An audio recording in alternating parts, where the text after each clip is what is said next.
सहनाववतु सहनौ भुनक्तु सह वीर्यं करवावहै तेजस्विनावधीतमस्तु मा विद्विषावहै।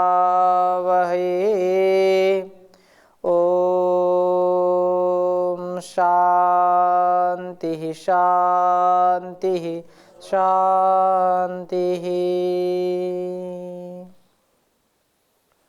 वैदिक जीवन पद्धति की इस कक्षा में आप सबका हार्दिक स्वागत है, अभिनंदन है। हमारा कर्तव्य कैसा हो, हम प्रभात जागरण से लेकर के रात्रि पर्यंत कैसे वैदिक दिनचर्या का पालन करते हुए अपने जीवन को जिएं, इस संदर्भ में हमको बहुत जागरूक रहने की आवश्यकता है। पिछली कक्षा में हमने चर्चा की थी कि हम प्रभात में ब्रह्म मुहूर्त में उठें, योगाभ्यास करें, जिससे हमारी वासनाएं कम होती हैं, वासनाओं का अंत होता है, जो आसक्ति है उसका नाश होता है और हम साधना के पथ पर इस साधन को लगाते हैं, इस साधन का सदुपयोग करते हैं, साधना करते हैं, तो जीवन की जो बाधाएं हैं वो नष्ट हो जाती हैं, सारे कष्ट नष्ट होते हैं जो इसकी शरण में आता है। ऐसा हम सब कर पाएं, इसके लिए हमको संकल्प और सामर्थ्य, साहस के साथ आगे बढ़ना चाहिए। परम पूज्य महाराज श्री बार बार इस बात को कहते हैं कि विकल्प रहित संकल्प और अखंड प्रचंड पुरुषार्थ से व्यक्ति जो चाहे वो प्राप्त कर सकता है। आरंभ में, मध्य में, अंत में हमको धैर्य रखने की आवश्यकता होती है। कुछ लोग इस कार्य को आरंभ नहीं करते, कुछ करके उसको बीच में ही स्थगित कर देते हैं और कुछ अंतिम पड़ाव तक जाकर के धाराशायी हो जाते हैं। लक्ष्य बहुत बड़ा बनाया, संकल्प बहुत बड़ा लिया, बार बार उसका चिंतन भी करते हैं, लेकिन उसके लिए पुरुषार्थ नहीं करते हैं। पुरुषार्थ यदि हम सतत करते रहें तो ऐसा नहीं है कि उससे लाभ न मिले। महापुरुषों से हमने सुना है, गुरुजनों से हमने सुना है कि संसार में कोई भी कार्य हम करें वो हमको कुछ ना कुछ विशेष अनुभव दे करके जाता है। उस अनुभव को यदि हम अपने जीवन में उतारें, उससे कुछ सीखें, चाहे जीवन में असफल हो या सफल हो, दोनों दृष्टियों में हम यदि देखते हैं तो जो कुछ भी हमने सीखा, जो कुछ किया, वो एक साधारण बात नहीं होती है, असाधारण बात होती है। हम सफल अपने को कब मानते हैं? जब 100% हमने कोई जो लक्ष्य बनाया उसकी पूर्ति कर ली। अगर 98, 95 या 99 से भी और आगे यदि हम बढ़ जाएं और 1 पॉइंट कम हो जाए तो भी हम अपने आप को क्या मानते हैं? हम असफल हो गए। ये हमको दीनता, हीनता क्यों ले जाती है बात? हमने कितना बड़ा संघर्ष किया और 50, 60, 70, 80, 90, 99 तक हमने सफलता प्राप्त कर ली और फिर भी हम अपने आप को कहें असफल हो गए, तो ये अल्पज्यता है। कहने का आशय क्या है कि जहां तक हमारा बस चले, हमको अपने आचार, विचार, व्यवहार और दिनचर्या में पराजित नहीं होना चाहिए। दिनचर्या भी यदि हमारी खराब हो, यदि हम उठ नहीं पाते हैं, यदि हम पढ़ नहीं पाते हैं, पुरुषार्थ नहीं कर पाते हैं, ध्यान योग साधन नहीं जुटा पाते हैं, तो इससे कभी निराश नहीं होना चाहिए। सतत संकल्प के साथ आगे बढ़ते रहें, सफलता एक दिन जरूर मिलेगी। इस दृष्टि से हम आगे बढ़ेंगे तो निश्चित रूप से इतिहास गढ़ेंगे। नहीं तो केवल पढ़ेंगे और पढ़ करके कोई विशेष बनता नहीं। हाँ, पढ़ना भी एक बहुत बड़ा साधन है, वो पढ़ना एक बहुत बड़ी सफलता का राज छिपाए होती है, लेकिन उसको क्रियान्वयन, उसका जो है आचरण करना चाहिए, स्वभाव में उतारना चाहिए। तो पिछली कक्षा में से किसी कोई प्रश्न पूछिए। जी प्रणाम। स्वामी जी, जैसा भी आप पिछले श्लोक में कह रहे थे मतलब में कि सभी जीव जंतु हैं वो अपने आप जग जाते हैं, और हम सब भी मानते हैं कि पूर्व जन्म में हम सभी संस्कार, हम लोग पूर्व जन्म में सभी किसी न किसी योनि में रहे हैं, ऐसा शास्त्र प्रमाण बताते हैं। तो फिर ये प्रवृत्ति हमारे अंदर क्यों नहीं कि सब लोग वैसे ही जगने लग जाएं, वैसे करने लग जाएं? जैसे सुबह सुबह हम लोग उठते देखते चिड़िया चहचहा रही हैं, सब पक्षी जग रहे हैं और मनुष्य होता रहता है, जबकि हम ये मानते हैं कि हम सब जैसा पूर्व जन्म से आए। तो ऐसा क्यों होता है? क्योंकि जो संसार में हम देखते हैं ये प्रकृति है, और प्रकृति मतलब प्रकर्षण कृति, परमात्मा की विशेष कृति है, ये विशेष रचना है। हम भी प्रकृति में आते हैं, लेकिन क्या है कि हमारी भी एक प्रकृति है जिसको हम स्वभाव कहते हैं, जिसको हम संस्कार कह लें, स्वभाव कह लें, अपनी आदत कह लें। पिछली कक्षा में ये चर्चा की थी कि वास्तव में पशु पक्षियों को तो जगाना नहीं पड़ता, कोई अलार्म या कोई उठाता नहीं, उनको कोई घंटी नहीं लगती है, लेकिन उनका जो प्रकृति से बिल्कुल अटैचमेंट है, वो इतना सूक्ष्म संकेतों को समझते हैं, वैसा हम समझ नहीं पाते। क्यों? उससे ज्यादा हमारा सामर्थ्य है समझने का भी, हमारी संवेदनाएं बहुत ज्यादा हैं, लेकिन किसी किसी पशु पक्षी को अलग अलग उसकी संवेदनाएं और उसको शक्ति परमात्मा प्रदान करता है। कुत्ते की अलग सामर्थ्य है, चिड़ियों की अलग सामर्थ्य है। चिड़ियों में भी बाज पक्षी हो या कबूतर हो या कौवा हो, कोयल हो, तोता हो, इनको परमात्मा ने विशेष अलग अलग बनाया है। और ऐसी दृष्टि से यदि हम तुलना करते हैं कि वो संस्कार उनको जगाना नहीं पड़ता, लेकिन हमको क्यों जगाना पड़ता? हम जब कभी तोते रहे होंगे, कभी चिड़िया रहे होंगे, तो वो संस्कार हमको क्यों नहीं आता कि हम जग जाएं? क्योंकि इस संसार में आकर के और संस्कार हमने बना लिए हैं, और उन संस्कारों से उबरने का हमने संकल्प नहीं लिया है। संकल्प ले भी लिया तो सोचते हैं कल से शुरू करेंगे, आज और सो लेते हैं। संकल्प में विकल्प खोज लेते हैं, अरे कोई बात नहीं, अभी अंधेरा, सो जाओ, थोड़ा सा अभी ठंड है, कंबल ओढ़ लो। और तो ऐसी दृष्टि यदि हम रखेंगे, विकल्प वाली दृष्टि रखेंगे, तो हम जग नहीं सकते, हम उठ नहीं सकते, कोई भी कार्य नहीं कर सकते। रही बात जो जन्म जन्मांतरों के संस्कार हैं, उसमें भी हमने जिस संस्कार की या जिस स्वभाव की ज्यादा वृत्ति की है, जिसका हमने स्वभाव बना लिया है, वो अपने आप उसका जो है वेट ज्यादा होता है, उसका वजन ज्यादा होता है, उसके संस्कार ज्यादा पड़ते हैं। यदि जागने के संस्कार में हम जागरूक हैं, तो ऐसे भी व्यक्ति होते हैं कि ब्रह्म मुहूर्त में एक बार उठ जाए और उनको बोलो थोड़ा सो जाओ, उनको 2-4 हज़ार रुपया दे दो, बोलो सो जाओ, तो वो सोने को तैयार ही नहीं। कुछ लोग ऐसे हैं कि 2-4 हज़ार रुपया उनसे ले लो, लेकिन उनको सोने दो। एक बात मैं कह रहा हूं उदाहरण के लिए, क्यों? क्योंकि उन्होंने संस्कार सोने के ही बनाए हैं, और जो जागने के संस्कार जिनके हैं उनको कोई सुला नहीं सकता। या किसी भी प्रकार से किसी भी तथ्य को लेकर के हम चर्चा करें, जिसका जैसा संस्कार, जैसा जिसका अभ्यास है, वैसा ही वो व्यक्ति अपने स्वभाव में उतार लेता है। अब पिछली कक्षा में किसी ने थोड़ी चर्चा की थी, शायद जीतराम जी ने की थी, कपड़े क्यों पहनते हैं? कपड़े क्यों पहनते हैं? एक तो एक मर्यादा है कपड़े पहनने की।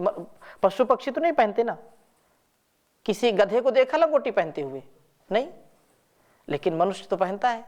वो बात अलग है कि उसकी मूर्खता में लोग बोल दे कि तुम गधे के बच्चे हो क्या या गधे हो क्या, तो ये बात अलग है। लेकिन कहने का आशय क्या है कि हम प्राकृतिक रूप से यदि अपने आप को ढालेंगे, तो कितने लोग अपने शरीर में ऐसा सामर्थ्य प्राप्त कर लेते हैं कि चाहे धूप हो, चाहे बरसात हो, चाहे ठंड हो, वो उसमें आनंद में रहते हैं। सर्दी है, कंबल ओढ़ते हैं, शॉल ओढ़ते हैं, स्वेटर पहनते हैं, कान में बांधते हैं क्योंकि सीधा हवा जाती है, लेकिन नाक में नहीं बांधते। अगर नाक में बांधेंगे तो फिर मामला खराब हो जाएगा पूरा। एक बार किसी ने महर्षि दयानंद से पूछा, कोई अंग्रेज, वो बालू की जो है गंगा किनारे बालू में रेत में बैठे थे, और ऐसे किसी ने प्रश्न किया कि महात्मा खूब माल उड़ाया है, माल खा खा करके इतने जो है, क्योंकि वो तो पहलवान जैसे थे, इतने लंबे और तेजस्वी, अंग्रेज ने उनके ऊपर एक जो है तंज कसा, महात्मा जी आप तो खा खा करके बिल्कुल, आपको ठंड नहीं लगती? तो उन्होंने ऐसे उत्तर दिया कि जो पशु पक्षी हैं उनको ठंड लगती है क्या? वो भी तो प्रकृति में रहते हैं। फिर वो क्योंकि पूरा कपड़ा और पूरा वो अंग्रेज पहन रखा था, बोले कि आपने पूरे शरीर में कपड़े ढक रखे हैं, नाक में क्यों नहीं पहन रखा है? तो बोले ऐसी आप उल्टी बातें कर रहे हैं, नाक में कैसे डालेंगे कपड़े, मर नहीं जाएंगे? तो शरीर का अंग नाक भी तो है, चेहरा भी तो है, इसमें क्यों नहीं डालते? क्योंकि इसका स्वभाव हो गया है सहन करने का, ठंड को ये बर्दाश्त कर लेगा। ऐसे ही अभ्यास से व्यक्ति अपने को सामर्थ्यशील बना लेता है और अनभ्यास से सामर्थ्यहीन हो जाता है। अनभ्यास से विषम विद्या, विद्या के क्षेत्र में भी कहें, सहनशीलता के क्षेत्र में कहें, जिस क्षेत्र में हम उन्नति करना चाहें उसके लिए अभ्यास की आवश्यकता होती है। तो आलस्य, प्रमाद या जगने की बात हो या किसी भी कार्य को करने की बात हो, संस्कार तो हमारे अंदर जन्म जन्मांतरों के हैं, परंतु वही संस्कार उद्बुद्ध होते हैं जिनका हम ज्यादा अभ्यास करते हैं अथवा जिन पदार्थों के प्रति हमारा ज्यादा आकर्षण होता है, वही आलंबन हमको खींच लेते हैं।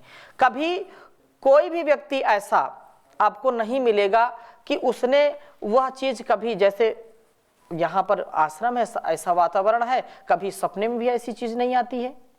कभी किसी को जो है मदिरापान करने का स्वप्न तो नहीं आया होगा, या अभक्ष्य पदार्थ खाने का स्वप्न आया क्या किसी को? नहीं आया। लेकिन जो इसका अभ्यास किए बैठे हैं वो सपने में भी झूम रहे हैं पी करके। अब उनको क्या करेंगे आप? ये उनके स्वभाव और संस्कार की बात है। जिस चीज को हम जितना जितना बढ़ाते जाएंगे वो हमारे अंदर गहरा गहरा गहरा गहरा अपना स्थान जमाता जाएगा। जन्म जन्मांतरों से ये चीजें चलती हैं। कभी मन में नहीं आता कि हम ये खा ले वो खा ले, दुनिया खा रही है। हम जैसे कई बार उदाहरण देते हैं, बकरी हो या गाय हो, तो कभी उनको ये नहीं होता कि हम मांस के टुकड़े खाएं। वो चाहे सूखा भूसा खा लेंगे, हरा चारा मत दो, सूखा भूसा खा लेंगे लेकिन मांस के टुकड़े कभी नहीं खाएंगे। ऐसे शेर हो, वो चाहे भूख से मर जाए, वो सूखा भूसा नहीं हरा चारा उसको दो तो भी नहीं खाएगा। उसको सेब काट के दो, खाएगा क्या? नहीं खाएगा। लेकिन बकरी तो खा जाएगी तुरंत। ये प्रवृत्ति है, ये संस्कार है। तो मनुष्य के अंदर तो हर प्रकार के संस्कार है, उसमें भी हमको पुरुषार्थ पूर्वक, अखंड प्रचंड पुरुषार्थ के साथ अपने संस्कारों को बदलने का प्रयास करना चाहिए। कुछ संस्कार जो हैं, जो हमारे लिए कल्याणकारी नहीं और संसार के लिए कल्याणकारी नहीं है। तो अस्तु आगे चले। और किसी कोई प्रश्न तो नहीं है? ठीक है। तो जी, इसमें आपने बताया था प्रभु की भक्ति में शक्ति मिलती है। हाँ, इसको विस्तार से बताएंगे। प्रश्न इनका यह है कि प्रभु की भक्ति से शक्ति मिलती है। ये निसंदेह है, इसमें कोई संदेह नहीं है। क्योंकि भक्ति क्या है? भज सेवायाम। प्रभु की बात छोड़ दीजिए, आप सेवा करते हैं ना? करते। वो बात अलग है कि कोई जोर जबरदस्ती में सेवा करे कि नहीं, मजबूरी अब तो करना पड़ेगा, मजबूरी मरते क्या ना करते इसको करना ही पड़ेगा, वो बात अलग है। लेकिन जब हम सच्ची हृदय से, सच्ची भावना से किसी भी कार्य को करते हैं, किसी प्यासे को पानी पिलाते हैं, भूखे को भोजन कराते हैं, हमारे पास धन निर्धन को धन देते हैं, तो प्रसन्नता होती कि नहीं होती है ना। कहीं पर आप जा रहे हैं, छोटी सी बात है, आप जा रहे हैं रास्ते में, कुछ खरपतवार या ऐसी कुछ जो है कागज या कागज के टुकड़े या कुछ जो चीजें पड़ी हैं, कपड़े धो पड़े हैं, आपको लगा कि यार ये तो ठीक नहीं, यहां पर गंदा है, आपने उसको उठा करके डस्टबिन में जो है कूड़ेदान में डाल दिया, तो आपको प्रसन्नता मिलती कि नहीं मिलती। ये क्या है, ये जो हम यहां संसार की सेवा करते हैं, भज सेवायाम, जैसे मैंने कहा, जब संसार की सेवा करते हैं, संसार के छोटे छोटे कार्यों से हमको सुख मिलता है, तो वो तो परमात्मा का जब कोई भजन करेगा तो उसको तो सदा आनंद ही आनंद है। उसके रोम रोम में भक्ति जब समा जाती है तो संसार की जो आकर्षण वाली शक्ति है ना, वो क्षीण हो जाती है और उसकी शक्ति बढ़ जाती है। प्रभु के भक्त की क्या हो जाती है, शक्ति बढ़ जाती है, और संसार के आकर्षण की शक्ति कम हो जाती है, शक्तिहीन हो जाता है वो। संसार में कितने कितने प्रकार के प्रलोभन हैं, कितने प्रकार के आकर्षण हैं, व्यक्ति उन्हीं की ओर खींचा चला जाता है, लेकिन जो उसकी ओर खींचता है, ईश्वर की ओर जो खींचता है, वो उनसे बच जाता है और वो सामर्थ्य बढ़ता है। प्रभु की भक्ति से शक्ति मिलती है, उसी से मुक्ति मिलती है। शक्ति का तात्पर्य क्या है, छोटी छोटी चीजों में हम विचलित हो जाते हैं, होते हैं कि नहीं होते। उसने ये कह दिया, उसने ये कह दिया, उसने ये ले लिया, उसने वो ले लिया, और छोटे से संकट से व्यक्ति विचलित होकर के अपने प्राण भी छोड़ देता है या आत्महत्या कर लेता है। करता है कि नहीं करता। लेकिन जब परमात्मा की वो भक्ति करता है तो बड़े से बड़ा संकट भी उसका बाल बांका नहीं कर पाता है। वो प्रभु की गोद में रहता है, वो सहनशील बन जाता है। उसकी शक्ति से व्यक्ति विचलित नहीं होता है। इसलिए कहते हैं कि प्रभु की भक्ति जो करेगा उसकी शक्ति से वह संपन्न हो जाएगा और वह मुक्ति की ओर प्रस्थान करेगा, मुक्ति की ओर उसकी गति होगी। मुक्ति का तात्पर्य क्या है, अपनी अविद्या से, अज्ञान से, अविवेक से, अभाव से, अंधकार से, काम क्रोध लोभ मोह ईर्ष्या द्वेष से उसकी मुक्ति हो जाती है। जिसकी मुक्ति इनसे हो गई तो समझो उसकी मुक्ति उससे भी हो जाती है। तो इन युक्तियों से हम प्रभु की भक्ति करते रहें तो निश्चित रूप से शक्ति मिलती है। कुछ स्पष्ट हुआ जी। ये त्वरित मिलता है सेवा करने से। जैसे एक व्यक्ति के अंदर इंजेक्शन लगा दिया, वो पूरा जो है चार्ज हो गया, ऊर्जा से भरपूर हो गया, तो प्रभु की भक्ति में बहुत बड़ी शक्ति है, बहुत बड़ा उसमें सामर्थ्य है। बहुत ही सुंदर बात कही है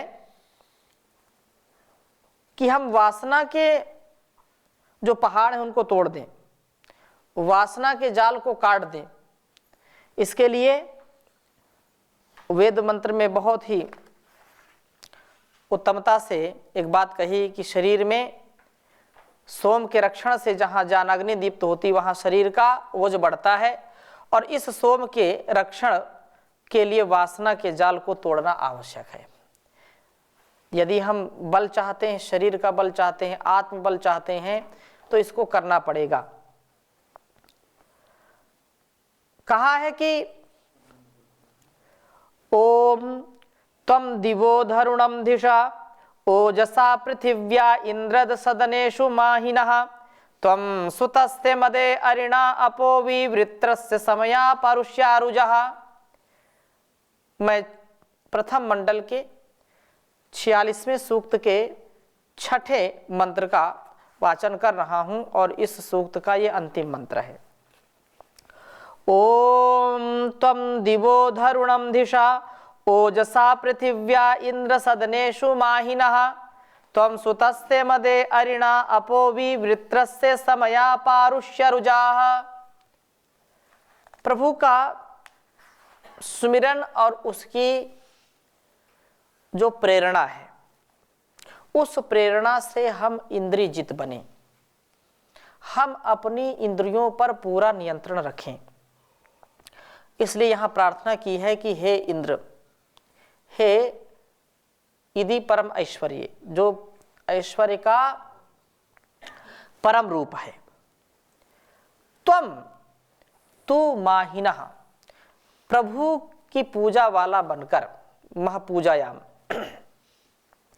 दिवधरुणम, प्रकाश व ज्योति को धारण कर, अपने ज्योति स्वरूप को धारण करने वाले प्रभु सोम, पृथिव्याः, शरीर के ओजसा, ओज बल के दृष्टिकोण से सदनेषु, इन कोशों में ही दिशे धारण करता है। सोम, जो सोम की रक्षा सर्वोत्तम साधन, खाली समय में प्रभु का सुमिरन, प्रभु का गुणगान, इससे वृत्ति वासनामय नहीं होती है, वासनाओं से हम बच जाते हैं। वासनामयी वृत्ति वाला व्यक्ति सोम का नाश करने वाला बनता है। जो वासना से आसक्त व्यक्ति है वह व्यक्ति अपने जीवन को नष्ट करता है, अपने सामर्थ्य को नष्ट करता है, अपनी इंद्रियों को भी नष्ट करता है। और जो ब्रह्मचर्य का पालन करता हुआ आगे बढ़ता है, उसका जीवन, उसका संपूर्ण शरीर, उसकी इंद्रियां तेजस्वी होती हैं। ये बहुत बड़ी बात है। लोगों ने बड़ा इसमें कुचक्र किया कि ये अभी भी चल रहा है। भारत का युवा संसार का आदर्श है। दुनिया में सबसे युवा कोई देश है तो कौन है? भारत है। लेकिन यहां के युवाओं का चरित्र हरण करो, यहां के युवाओं में वासना डालो, यहां के युवाओं को पथभ्रष्ट करो। इसके लिए हजारों हजारों करोड़ प्रतिवर्ष विदेशी ताकतें खर्च करती हैं। क्यों? यहां का युवा यदि जागृत रहेगा, यदि यहां का युवा अपने तन मन और वतन पर बलिदान होने वाला होगा, तो भारत विश्वगुरु फिर से बनेगा। ये तो परम पूज्य महाराज श्री का, आचार्य श्री का पावन सानिध्य, जहां पुनः फिर से युवाओं में, युवतियों में वह आदर्श, वह चारित्रिक गुण, वह संस्कार पुनः प्रतिष्ठापित हो रहा है। नहीं तो भोग की दुनिया में, नशे की दुनिया में युवाओं को इस प्रकार से दीवाना बनाया गया कि सब कुछ बेच करके भी वह वासना से युक्त होना चाहता है, अपने गंतव्य से विमुख होना चाहता है, अपने लक्ष्य से भटकना चाहता है। क्यों? क्योंकि ऐसे उसको स्वप्ने दिखाते हैं, ऐसे स्वप्न में ऐसे जो आकर्षण है उससे उसको खींच रहे हैं। हमको सावधान होकर के अपने जीवन को और इस जगत को सुंदर बनाना है तो वेद मंत्र कहता है कि सोम पान करो, अपने ब्रह्मचर्य की रक्षा करो, अपने जीवनी शक्ति का रक्षा करो, उसका रक्षण करने वाले आप बनो। और इससे व्यक्ति प्रकाशमान होता है। यह सोम शरीर में प्रकाश का मूलाधार है। ज्ञान अग्नि का यह तो एकमात्र ईंधन है। ये ईंधन घी के जैसे, घी जलाते, दीपक जलाते हैं घी का, और घी ना हो तो यदि वो तो स्नेहन वाली चीज तो है। मैंने एक बात कही, यदि ईंधन ना हो तो क्या करोगे? दीपक जलेगा क्या? नहीं जलेगा। दीपक है तो वही जो बत्ती है, वो रुई है, उसको आप कितने दिन तक जला सकते हो? घी ना कम होने पाए, आप कितने दिन तक जला सकते हो उसकी कोई कल्पना करेगा? लेकिन यदि घी नहीं है, आपकी बात भी बोल देता हूं, यदि उसमें तेल भी नहीं है, कितनी देर जलेगा? एक क्षण लगेगा और वो जल करके राख हो जाएगा, भस्म हो जाएगा। तो जो ब्रह्मचर्य का पालन करता है वो अपने आप को जीवन में सर्वोत्कृष्ट बना लेता है। इसका गुणगान, इसका महिमा मंडन इतना किया गया है और ये सत्य है। तो यहां लोग कुचक्र क्या रच रहे हैं? अब्रह्मचर्य स्वाभाविक है। यदि आप भटक गए हैं, वासनाएं तो हो जाती हैं, कोई बात नहीं, युवा होता ही इसीलिए। अब ऐसी ऐसी जब प्रचार, ऐसे ऐसे जब वातावरण में हमको भेजेंगे या ऐसे ऐसे आकर्षण हमको खींचेंगे, तो क्या हम चारित्रिक रूप से ऊपर उठ सकेंगे? कभी नहीं उठ सकते। और मन में ठीक है तो हो ही जाता है। हम सर्वथा जो वेद का उपदेश है उसको हम आत्मसात करें, इसलिए कहा ये ईंधन का काम करता है और इससे ज्ञान का प्रकाश होता है। जो ब्रह्मचर्य नहीं अपने जीवन में उतारता है वो ज्ञानी भी नहीं बन सकता है। ज्ञानवान होने के लिए ब्रह्मचारी होना परम आवश्यक है। तो इस प्रकार से त्वं तु सुतस्य उत्पन्ना, जो सोम के मध्य उल्लास में आपह आरिणाह, कर्मों को प्राप्त होता है, अर्थात तेरा जीवन शक्तिशाली बन करके उल्लास से परिपूर्ण हो, तो आलसी मत बन। इसलिए वृत्रस्य पाश्या, ज्ञान की अवधारण जो आवरणभूत इस काम वासना को, पाश्या जल समूह को समया, तूने समीपता के द्वारा ही भी अरुजह विशेष रूप से छिन्न भिन्न करता है। काम का जाल प्रभु उपासन के बिना टूट ही नहीं सकता है। सोम रक्षण के लिए इस जाल का तोड़ना आवश्यक है। इसलिए हम अपने जीवन को योगमय, यज्ञमय और परहित के लिए तैयार करें, जिससे जीवन बहुत अच्छा हो, सच्चा हो, दूसरों को भी प्रेरणा दें। ऐसा हम सबका उद्देश्य होना चाहिए, ऐसी हम सबकी धारणा होनी चाहिए, ऐसा हम सबका पावन संकल्प होना चाहिए। तो इन्हीं शब्दों के साथ आज की कक्षा को यहीं पर विराम देते हैं। ओम शांति शांति शांति।